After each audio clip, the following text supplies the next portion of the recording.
Today, I'd like to talk about something which many of you may misunderstand. You may misunderstand this thing quite a bit. For this reason, please gather your mental energies and set your mind upon the task of listening carefully. Please pay very careful attention to what will be said today.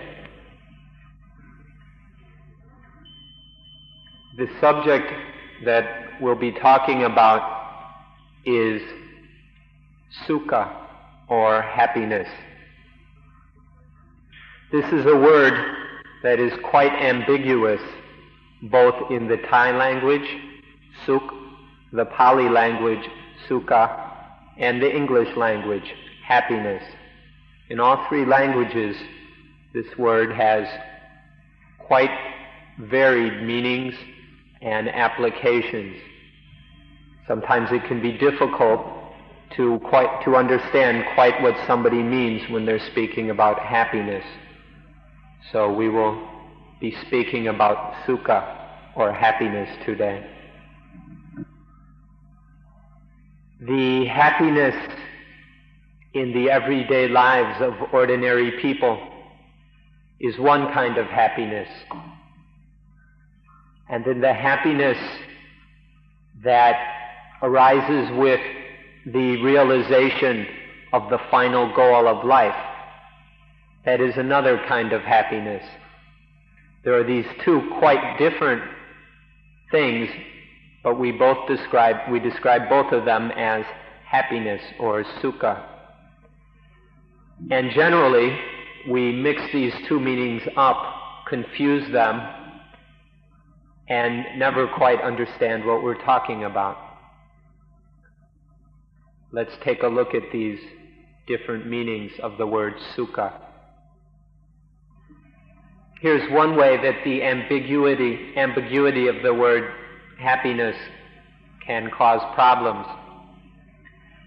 Many of you have come to practice and study Dhamma in search of happiness. Now, the thing is, your understanding of happiness, the happiness that you desire, is this the same kind of happiness that is the genuine goal of Dhamma and of the practice of Dhamma? If the happiness that you desire is not the happiness which Dhamma practice leads to, then we're worried that you will be disappointed, and that your hopes will turn out sour. So let's look at the meanings of happiness. Let's not confuse the two different kinds of happiness. And most of all, let's understand the genuine goal, the true happiness, which is the aim of Dhamma practice. In order to save time and make it easy for you to listen and understand, let's set down a very simple, short principle for the understanding of happiness.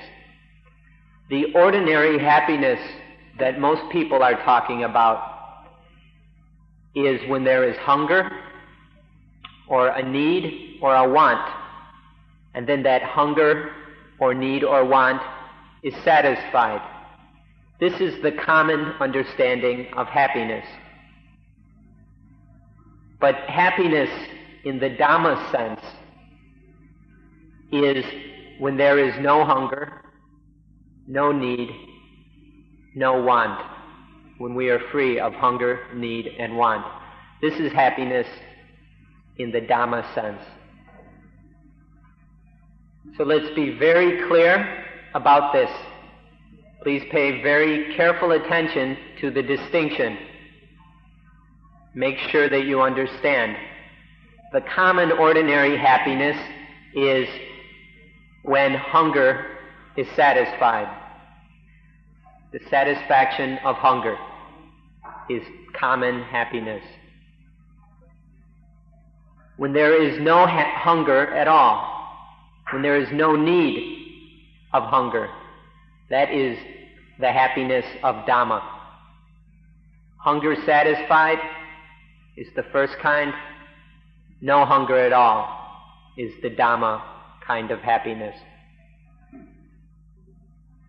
You can probably see that the first kind of happiness, that of the satisfaction of hunger, is a very worldly kind of happiness.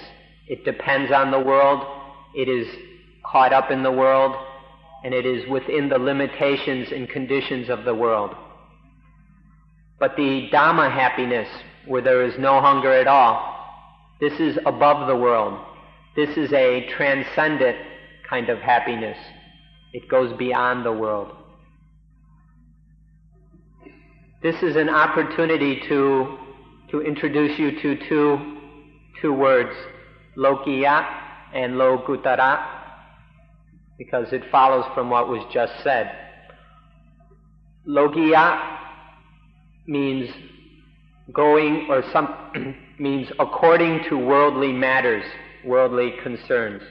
Lokiya is to be in the world, caught up in the world, and under the power and influence of the world. So we can, in short, say worldly, or mundane is a common translation. The second word is Lokuttara.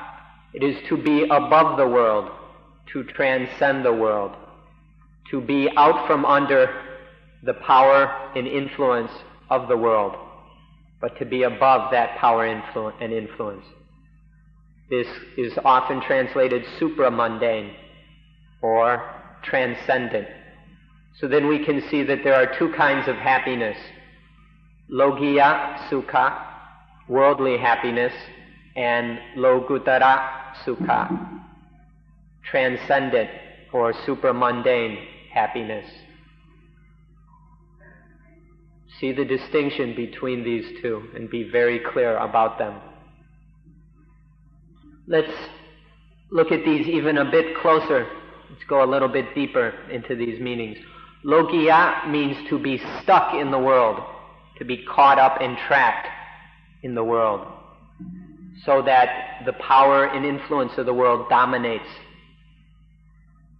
Lokuttara is to be released, and this Lokiya, this being stuck in the world, is to be not free. This is a lack, the absence of spiritual freedom, of spiritual independence.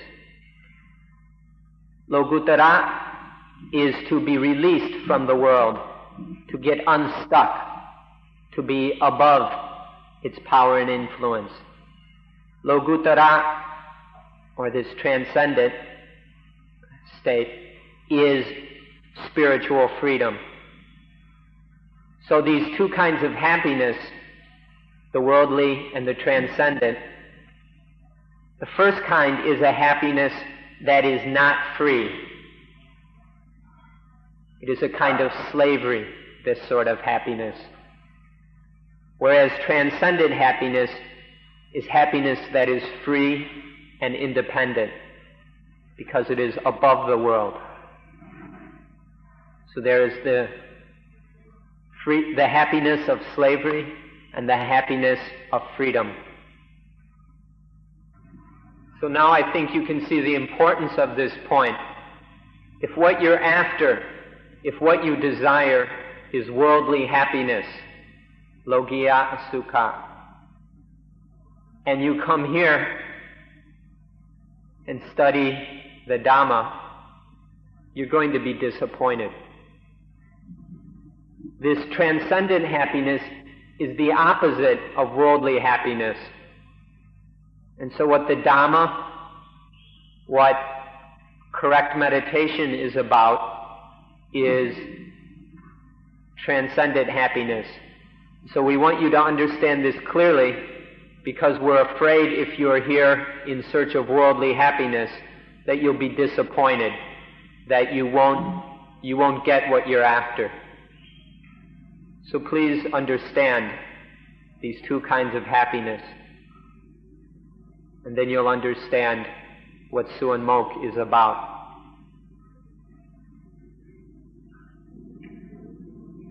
Please investigate the difference between these two kinds of happiness and understand where you're coming from.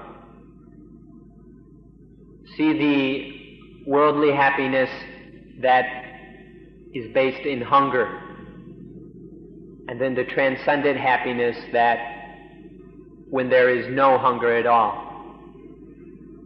Investigate this matter and see in what ways, into what degree these two kinds of happiness differ from each other. So let's summarize this as clear as possible. Two kinds of happiness. One, the happiness from getting according to one's hunger, from receiving according to one's hunger. Happiness number two, no hunger at all, freedom from hunger. Two kinds of sukha, very clear. He wants me to do that even shorter. Let's see, I'll try. The first one is hunger satisfied and no hunger. So the two kinds of happiness. Now the first one, the happiness based on the satisfaction of hunger. The problem with this is that hunger can never be fully satisfied. Things are always changing, and so whatever satisfies the hunger changes, and there's hunger again, or the hunger itself changes. And so hunger is in fact a sort of eternal situation. It can never be satisfied. But the world today, if we look around in modern society, this is the only kind of happiness anyone is interested in, is the happiness that they get from satisfying their desires. Imagine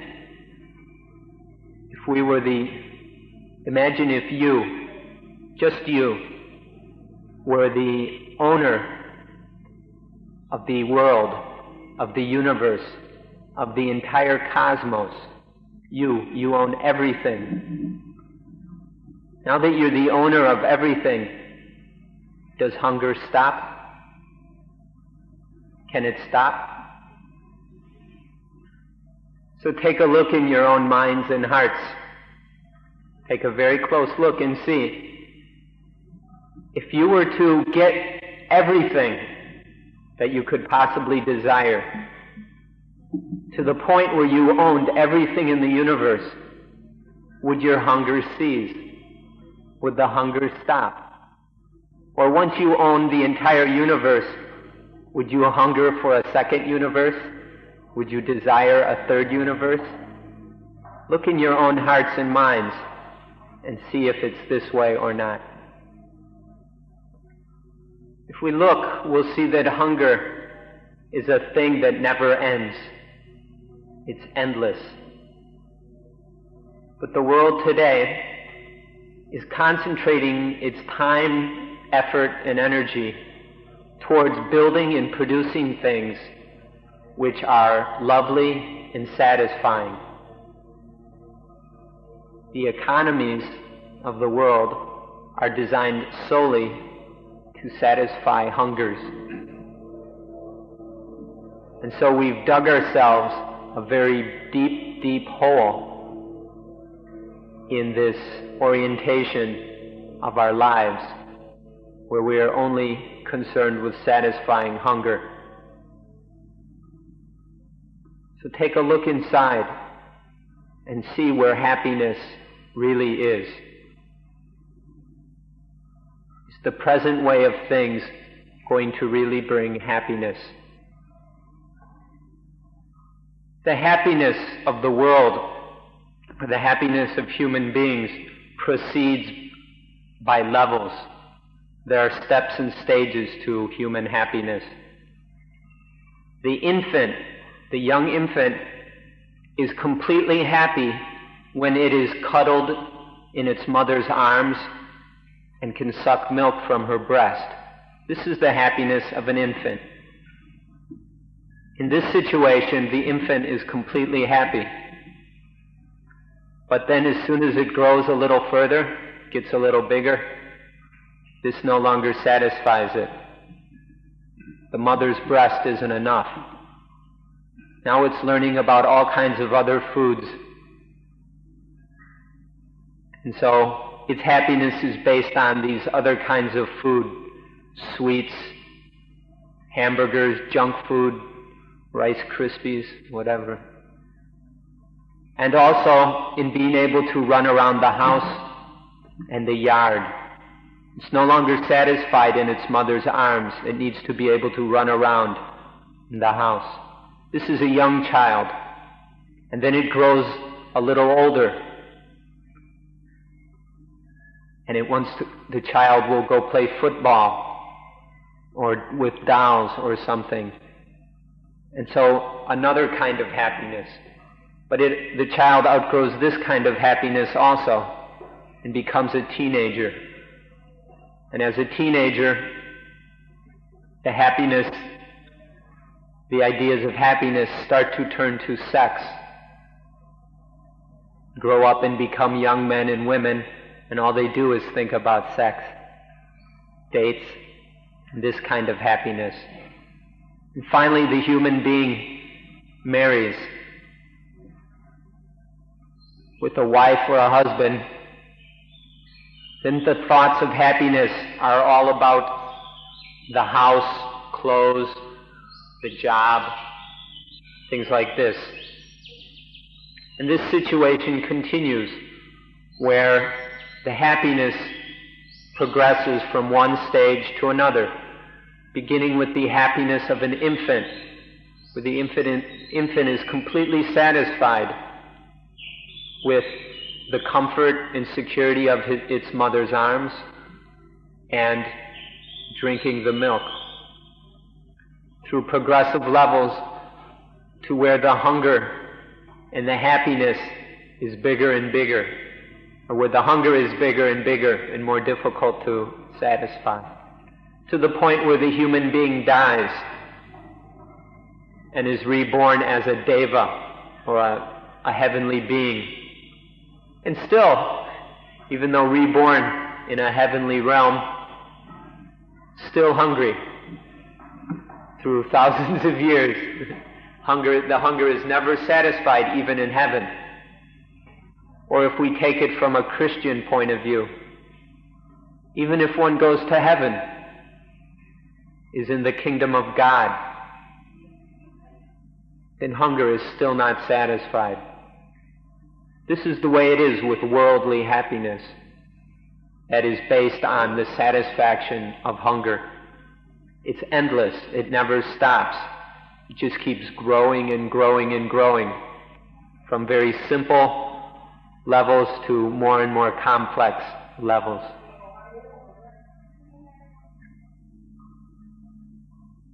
The kingdom of God, we're not sure what individual Christians exactly believe about when they think of the kingdom of God. I'm not quite sure what the theologians think either. If the kingdom of God is a place where there is still successive levels of hunger, of seeking after the happiness that is based in the satisfaction of hunger and desire, this is what the kingdom of God is about, then Buddhism isn't very interested. But if the kingdom of God is the end of hunger, freedom from hunger, the absence of hunger, then that's the same as Nibbana, the goal of Buddhist practice. So we're not sure what the Christians are after. Now, in the Buddhist description of the universe, there are many, many levels to the world or to the universe. There's the common human world with which we are familiar. In this world, we go about trying to satisfy the hungers of the human condition. And above this are various heavenly realms. And there is, for instance, the realm of the Devas, one level of heavenly being. And they live in a realm called the Gamavachan, or Gamavajara, which is the sensuous heaven. And so these Devas still have sensual hunger, and their happiness is based on the satisfaction of these sensual hungers. They don't have the problems in satisfying these hungers that humans have, but they still have the hunger. But then there are realms above that. There are finer and more subtle levels of hunger. And so there are the Brahma worlds. There are two main Brahma worlds. One is where there is no longer sensual hunger, but there is still a hunger for forms, for material existence, for material things. But it's not as crude as the sensual hunger. And then above that is the Brahma world of non-material or formless existence, where the hunger is for purely formless, purely immaterial things. But even here, on the highest, most sublime heaven, there is still hunger. Hunger doesn't end. It just climbs up this ladder from one level to the next, higher and higher. But it is endless. There's no stopping it, at least in this way. So this is what the world is about, all these different levels of hunger. And worldly happiness is all caught up in these different levels of hunger. So whether it's a Christian cosmology or a Buddhist cosmology, as long as the hunger, or as long as happiness is based on the satisfaction of hunger, there's no end to it. So that's why we take a look at transcendent happiness, where there is no hunger. Hunger is stopped. We end hunger. We let go of hunger. This is true happiness. Now this kind of happiness, when there is no hunger, when there is freedom from desire, is when the I, the me, the self, the myself, no longer exist. When these illusions, when these deceptive false concepts no longer arise in the mind. So we need to see the connection between the end of hunger and the cessation of the illusion of self, the illusion of I and me and mine. Because in the worldly situations, there's always a self or an I who hungers and who is trying to satisfy the hunger. And even when this self works its way up to the highest Brahma realm, where the hunger is only for immaterial things, there's still a self trying to get things, trying to be things. And as long as there is a self or an I, hunger persists, and it will not be satisfied. That's why we need to look at the other side of the situation, where there is no hunger, because there is freedom from self, freedom from I, me, mine. At this point, you ought to be familiar with what we call good, the thing that we call good, and also the thing we call the best. You ought to have an idea what these are about. Now, whatever you identify as the best, that is where your hunger stops. Your hunger will always be reaching for the best. Now, if you identify hunger with a day on the beach, if you identify the best with a day on the beach, then that's where your hunger proceeds. Or if you identify the best with 5 minutes of no nasty thoughts going through your head, well, that's where your hunger will stop. Or if you identify the best with going to heaven and basking in God's radiance, well, that is where your hunger will stop. But by stop, maybe I should use another word. I don't mean that it ends. That's just, when you identify something as the best, that's what you hunger for. But once you get there, does it really stop? Once you spend your day on the beach, or your 5 minutes of calm meditation, or your whatever in the kingdom of God, does hunger stop? As long as there is a self that is identifying something as the best, whether it is the best of children, which is one level, the best of teenagers, young adults, married people, old people, the best of heavenly beings on the successive levels. As long as there is a self that is identifying something as the best and hungering for it, then that hunger is endless. There is no real stopping.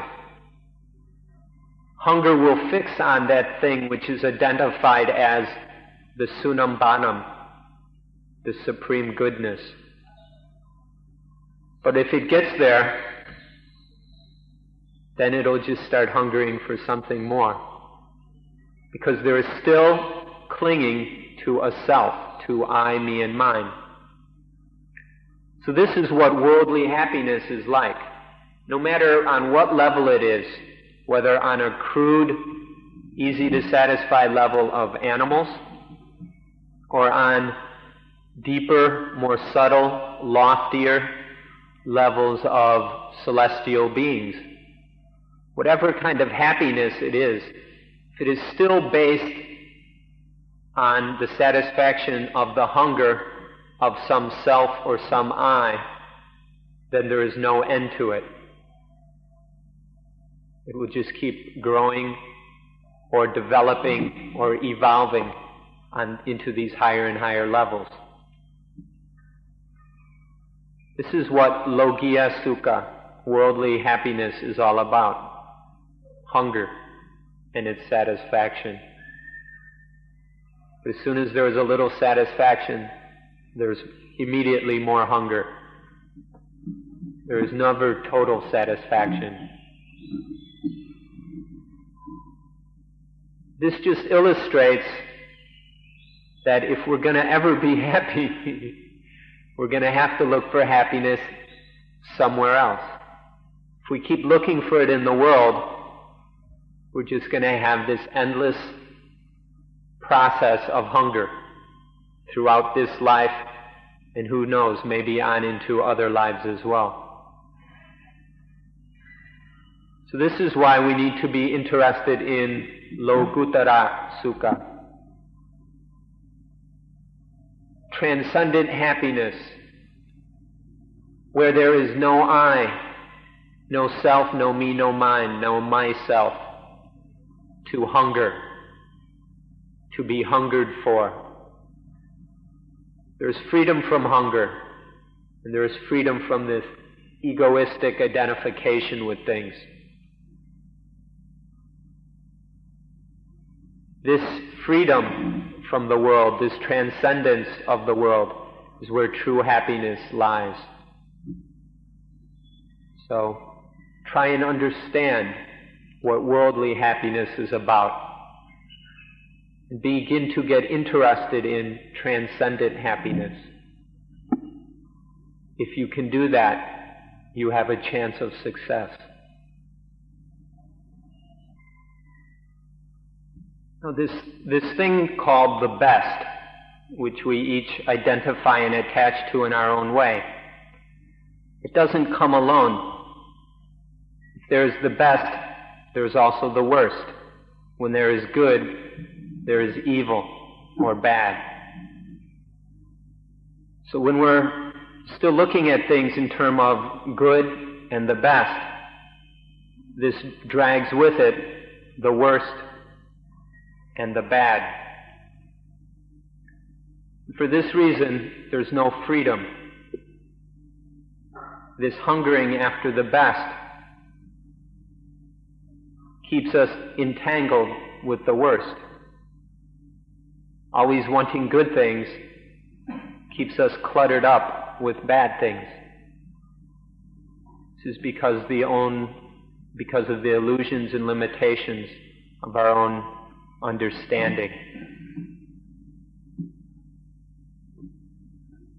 And that's why chasing after the best is just a self-perpetuating hunger. The way out of this hunger is voidness, emptiness, the freedom from I, from self, from me and mine. Those of you who are Christians or have been Christians or raised in Christian families and who have read the Bible, especially the first chapter of Genesis,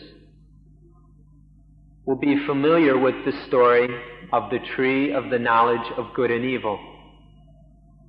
If you understand the meaning of this, then you will understand exactly what Buddhism is about. Even though traditional Christians may interpret this in a different way. God forbid Adam to eat of the fruit from the tree of the knowledge of good and evil. He said, if you eat this... Okay, back to the Bible. God told Adam that if he ate from the fruit of this tree, that he would die. Now the fruit of the tree of the knowledge of good and evil is to start distinguishing things as good and as evil. It's the beginning of dualistic thought. And once one gets trapped in this, there is death. There is death because there is a self. All dualistic thought comes out of the illusion of a self, the separation of a self from the rest of nature. So with this original dualism grows into the dualism of good and evil, and from that follows death. Before eating the fruit of the tree of the knowledge of good and evil, there was no death, because there was none of this knowledge of good and evil, none of this dualistic thought. There was no self, no I, no me, no mine. Now, Adam's children, down through us, carry with us this death and this burden of self, the burden of knowing good and knowing evil. And so we attach to the best, we attach to the worst, we identify things as good and attach to them, we identify things as bad and we suppress them. And so we're caught up in the worldly condition through this attachment to self and attachment through dualistic thought. And this leads to death, as God taught Adam in the Bible. Now what are we to do about it? those of us who have inherited this problem. To keep running around, chasing after the satisfaction of our hunger, to keep seeking the best, is just to perpetuate this cycle of birth and death. It's just to keep the hunger going.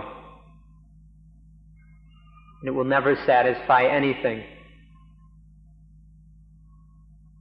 That is why Buddhism is not interested in any of these realms of higher and more subtle happiness that is based on satisfaction of hunger. Because there's no end to these things. There's no true peace or happiness.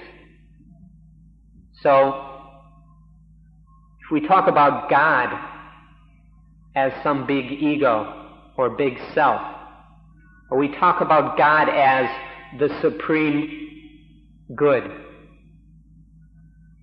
Buddhists cannot accept this. To say that the highest thing, the supreme thing in the universe is the highest good, or is the collection of everything good, or the totality of good, or the perfection of good. Buddhists cannot accept this, because this is still based in egoistic, dualistic thought. Therefore, it is based in attachment and is deluded thinking. But if the highest thing, God, if we choose to use that word, the highest thing is beyond good, then Buddhists can accept it. In Buddhism, the highest thing is emptiness, voidness.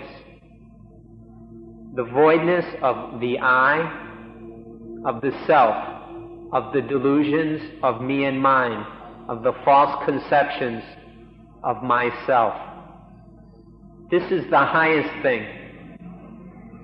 Voidness is beyond good and beyond evil.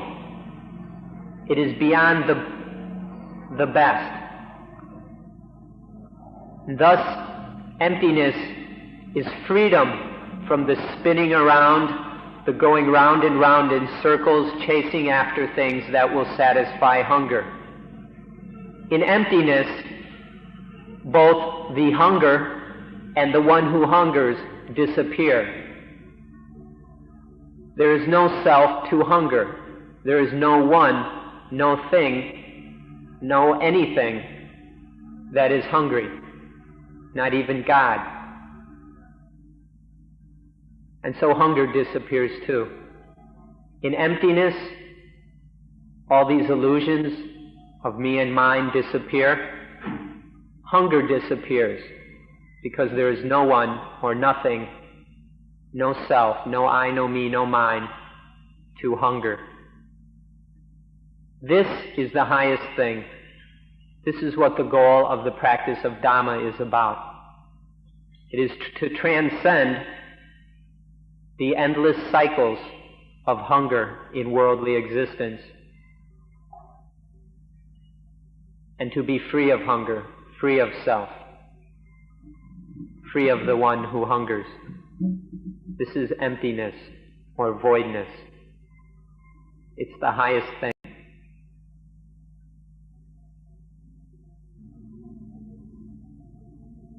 So the knowledge of good and evil is a central concept in both Buddhism and Christianity. Back before there was knowledge of good and evil, it was impossible, when there is no knowledge of good and evil, it is impossible to attach to good and evil. When there is no attachment to them, then there is no dukkha. There are no problems.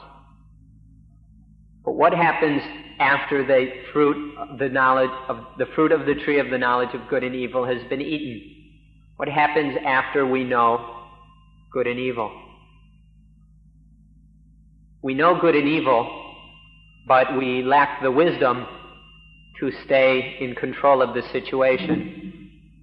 And so we go and attach to good, or we attach to evil as they arise in the way of ordinary human beings.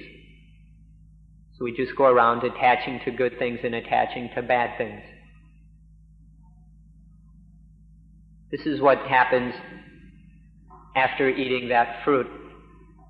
This attachment brings with it dukkha, it brings with it all the problems of life, and it brings with it death. These are the results of eating that fruit: dukkha and death. But for those of us who have knowledge of good and evil, there's no going back to that point where we don't know good and we don't know evil. But what can be done, what must be done, what is our duty and responsibility, is to learn that this good and this evil that we have knowledge of,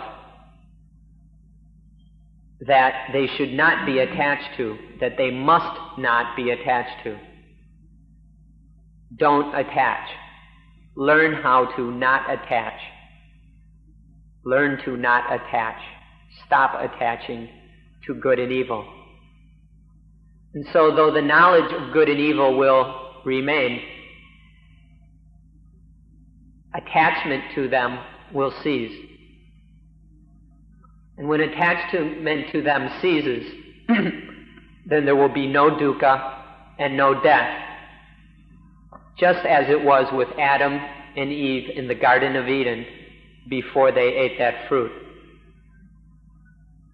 For us, there's no going back to a state of innocence, but there still is the need and the necessity of going beyond attachment and being free of dukkha and death.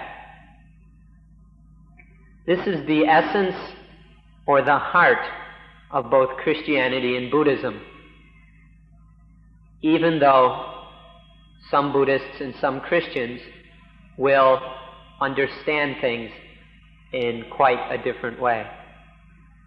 But if you understand this, then you will have the key to genuine happiness, to freedom, and to the end of hunger. When we know the good, we hunger for the good. When we know the better, then we hunger for what is better. And when we know what the best is, then we hunger for the best. And then we find something that is even more the best, even better than the best, and hunger for that. We hunger for the best. We're always caught up in this hunger.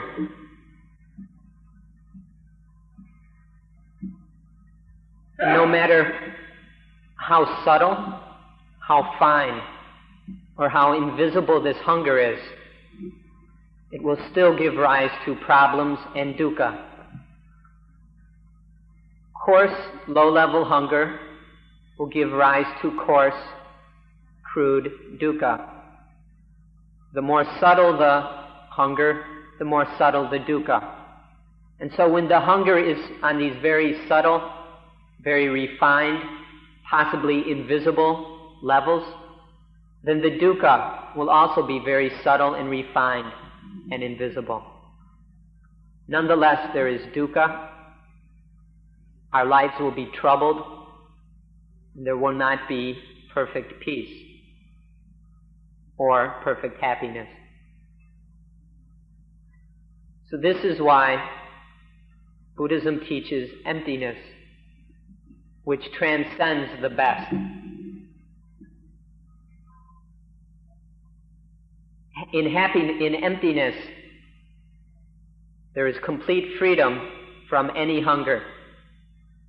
There is no crude hunger, and there is no subtle and fine hunger. Even the highest, most subtle and invisible levels of hunger are gone. And therefore there is no dukkha whatsoever, there are no problems, and there is peace. As long as there is some hunger remaining, no matter how subtle it is, then the final goal has not been reached. But when all hunger has been extinguished, and with it all dukkha and all problems, that is the final goal. This is emancipation in Buddhism. Emancipation is this freedom from hunger. Emancipation is emptiness. Emptiness of self, the voidness of I, me, mine. This is the final goal, this final emancipation, liberation, and freedom. Let's take another look at this word hunger. We can see two kinds or two levels of hunger: physical hunger and mental or spiritual hunger. Physical hunger has to do with the needs of the body for food, clothing, shelter, and medicine. This kind of hunger is not a problem. It can be satisfied and does not have to lead to dukkha. Physical hunger need not lead to dukkha.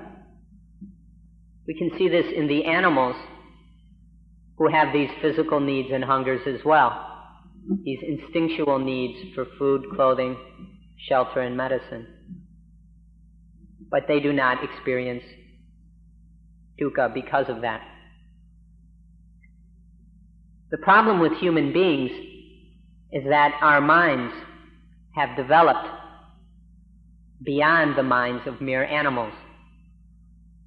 In animals, the minds are still on a relatively low level, where they do not make physical hunger into spiritual hunger. They do not attach to their physical hunger and cause it to be a spiritual hunger which leads to dukkha. But in human beings, the mind has evolved onto a much higher level. And on this level, there is lots of attachment. This highly evolved mind of the human being gets caught up in dualistic thought and attaches to things. It clings to things. And this is what gives rise to spiritual hunger and dukkha. So if we can see these two kinds of hunger, the physical and the spiritual, and distinguish between them, then when there is a physical need, it can be recognized. When it is recognized, it can be dealt with in a wise, mindful way, so that no problems arise. If this physical hunger is recognized as it is and is dealt with wisely, that means there will be no attachment to it as my hunger, as my problem, or as I, or me. So physical hunger remains just physical hunger and is not a problem, nor is it dukkha. So if we can stop attaching to these physical needs and physical hunger, then it is possible for spiritual hunger to stop. See that this spiritual hunger is where the real problem is. This attachment to good and bad, to this and that, to me and you. See that this spiritual hunger, this attachment, is the cause of all our problems and the cause of dukkha. So understand the difference between these two levels, or these two kinds of hunger, the physical and the spiritual. The physical which we share with animals, and the spiritual hunger which is uniquely human. So there are these two kinds of hunger. The hunger on the physical level need not be any sort of problem. When any of these kind of hungers arise, such as a need to eat, then just go and eat. take care of the situation wisely and with mindfulness, and then there will be no problems. No attachment and no spiritual hunger will arise. Physical hungers, physical needs can be taken care of in this way.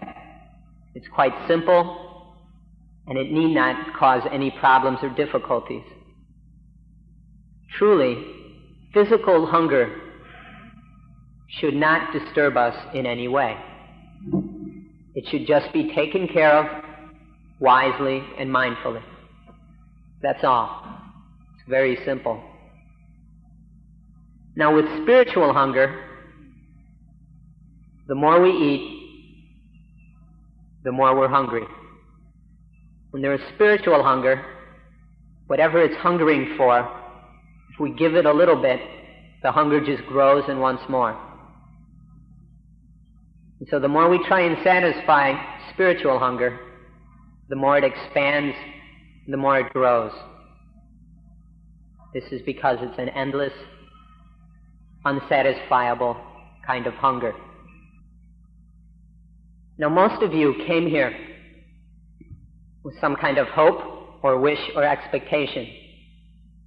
And these hopes, wishes, and expectations are in themselves kinds of spiritual hunger. So be careful about these hopes and wishes and expectations. A problem in the world is that most children are taught, are trained to have hopes, wishes, and expectations. This is encouraged, and much of our modern education is based on these hopes and expectations. It gives rise to competition, all kinds of tests, psychological tests, and all sorts of things.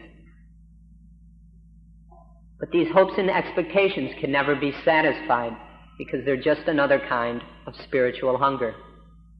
And so when we go and teach our children,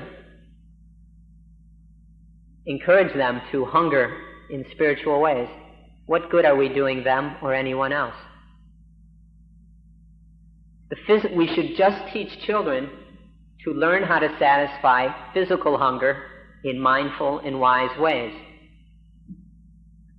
And rather than teach them to develop spiritual hunger, teach them to not attach to it, to let go of spiritual hunger.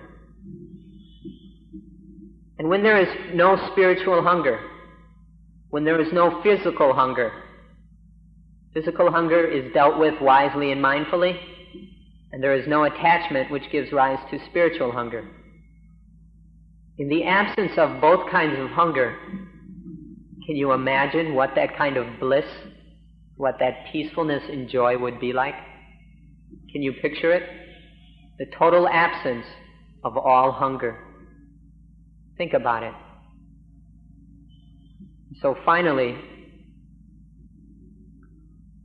we'd like to say a few things about what it's like, about the results, the fruit of the total absence of hunger.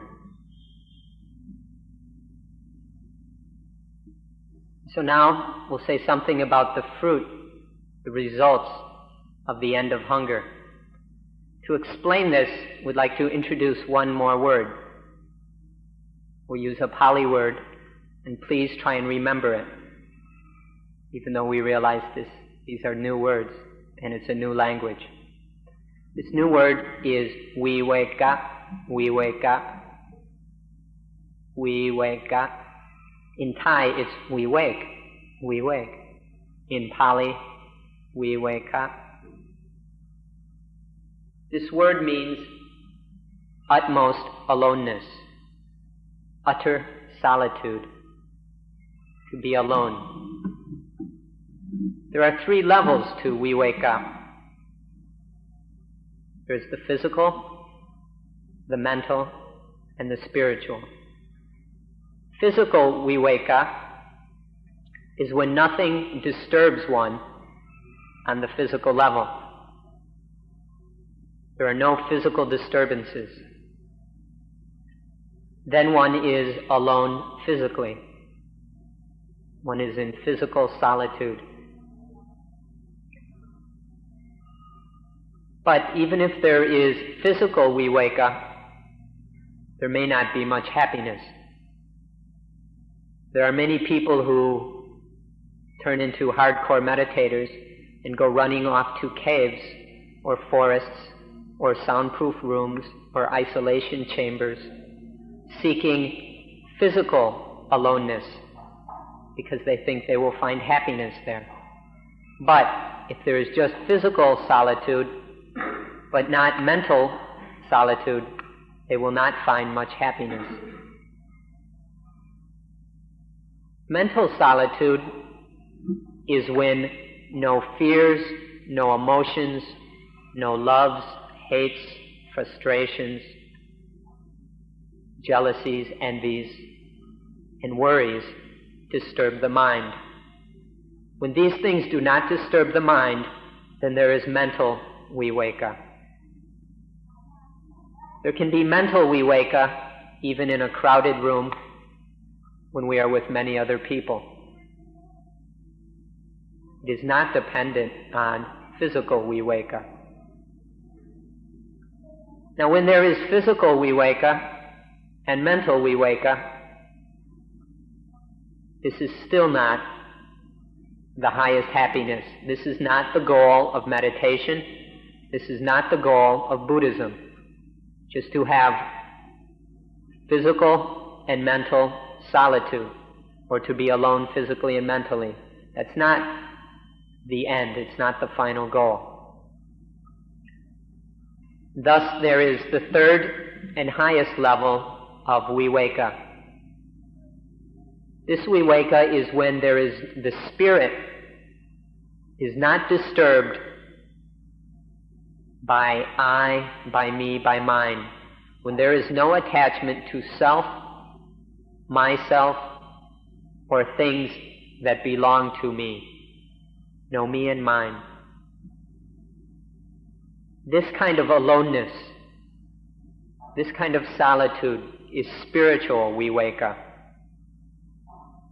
And this spiritual viveka is emancipation, is liberation, is freedom in Buddhism. This is the final goal, is spiritual solitude. The goal is not to be off alone in some cave or just to have a peaceful, quiet mind. The goal is to be completely free of the disturbances of the self, of false illusions about I and me and mine. To be completely rid of all of these deceptions, all of this attachment. This is the ultimate freedom for which we practice the Dhamma. So understand these three levels of viveka. When you can have physical viveka, well then make use of it. Learn to develop mental viveka. But most of all, keep practicing until there is spiritual viveka. This is what we mean by happiness, this spiritual viveka, where no ideas of self, of me and mine, disturb the spirit. This is ultimate peace, this is liberation, this is nibbana. This is the ultimate happiness, the happiness where there is no hunger. If you are able to practice mindfulness of breathing, anapanasati bhavana, completely and successfully through all its steps and stages, then you will come to know these three kinds of viveka. You will know physical viveka, where nothing disturbs one physically. Mental viveka, well, there are no mental disturbances. And finally, spiritual viveka, where no delusions of self disturb the spirit. Through the practice of anapanasati, if it is fully developed and fully practiced, these three kinds of viveka will be known. It is not necessary to bring in other methods or practices. Anapanasati by itself, at least according to the Buddha and Ajahn Buddhadasa, is sufficient to experience and realize these three kinds of aloneness, these three kinds of solitude. And for this reason, we encourage you to fully develop and correctly understand and practice Anapanasati in order to understand this kind of happiness that results when the three kinds of solitude, of aloneness, are experienced. We want to make this kind of happiness very clear to you because we were afraid that some people might be here looking for something that we cannot provide. Buddhism is interested in the happiness that results from no hunger. If you are interested in the happiness that results when desires are responded to when your hungers are satisfied, then there's nothing we can do to help you. If this is what happiness is for you, then Buddhism cannot help you in any way. Buddhism is not about this kind of happiness. But if you are interested in the happiness that results when there is no hunger, when there is physical aloneness, mental aloneness, and spiritual aloneness, meaning that nothing disturbs the physical, nothing disturbs the mental, and nothing disturbs the spiritual. If you are interested in this kind of happiness, then Buddhism has much to offer you, and we will do whatever we can to aid you in your development of this true happiness. In order to know and realize this genuine happiness, we encourage you to come to understand Anapanasati and practice it properly and correctly. Avoid attaching to any wrong ideas or any right ideas, but practice Anapanasati in a balanced, proper way. If you do that, if you continue practicing it and fully develop it, it will lead to these three kinds of viveka. It will lead to the true kind of happiness which is not dependent on worldly satisfaction of hunger. This is what Buddhism is about. This is what Anapanasati is for transcendent happiness, the freedom of hunger, freedom from hunger, where there is no hunger at all. At this point, we'll close today's talk. Thank you all for coming and for making use of Suan Mok. Thank you very much.